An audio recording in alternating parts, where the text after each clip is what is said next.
তৃণমূল কংগ্রেস আদপে কোনো রাজনৈতিক দল ছিল না।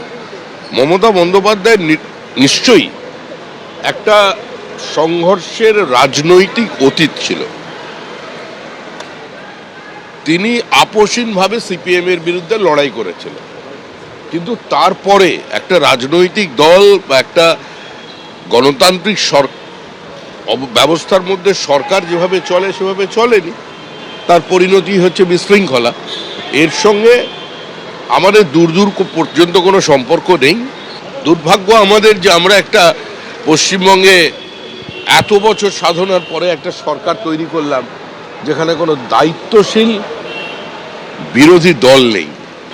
এটা যে কোনো গণতান্ত্রিক ব্যবস্থার প্রতি জন্য বিপজ্জনক। সোনারপুরে জনরোষে অভিষেক বন্দ্যোপাধ্যায় পথে নামলেন মমতা বন্দ্যোপাধ্যায়।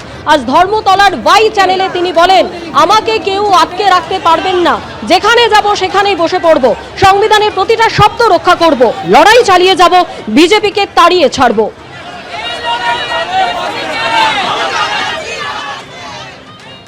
আমি একদিন প্রশাসন চালিয়ে এসেছি, কিন্তু সরকারের রাজার অধীনে কাকে দিয়েছে রাজার পাট?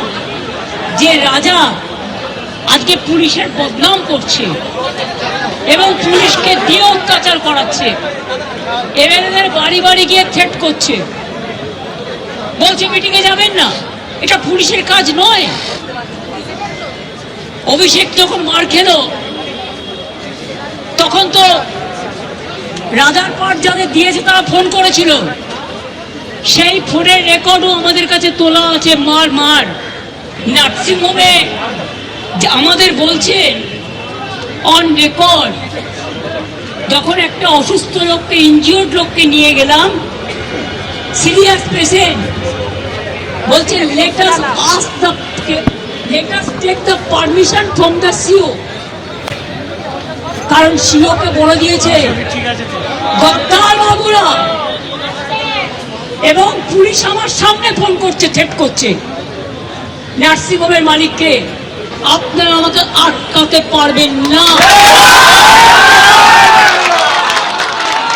আমি যেখানে জায়গা পাবো বসে যাব। সংবিধান ছুঁয়ে প্রতিজ্ঞা করে এসেছি, সংবিধানের প্রতিটা অক্ষর আত্মবিশ্বাসের সাথে, মর্যাদার সাথে রক্ষা করব। এই প্রশ্ন ঘুরপাক খাচ্ছে যে তৃণমূলের পরিষদীয় দলের ভাঙন কি এখন শুধুমাত্র সময়ের অপেক্ষা? ঠিক এই পরিস্থিতিতে মদন মিত্র তিনি কি বলছেন শুনুন। তাকে বয়কট করার পরই দুজন বিধায়ক একেবারে তারা অভিযোগ করছেন, কি বলবেন তাদের ভূমিকা নিয়ে? আমি কি বলবো আমি জানি না, তবে ছেলেরা বলছে যে এই গদ্দারদের চিনে নিন, এই মাটিতে কবর দিন।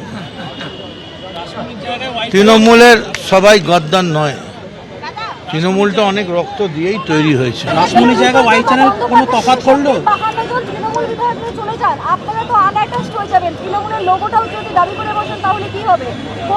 আমাদের সব থেকে বড় লোগো হচ্ছে বাংলার মা মাটি মানুষের লোগো। মানুষ একবার মাউন্ট ব্যাটেন গান্ধীকে জিজ্ঞেস করেছিলেন যে তুমি এরকম বলছো, তুমি কি জানো Indian Congress is with me? Gandhi বলেছিলেন Indian Congress may be with you, but the people of India is with me. পশ্চিমবাংলার মানুষ মমতা ব্যানার্জির সঙ্গে। এবিপি আনন্দ, এগিয়ে থাকে, এগিয়ে রাখে।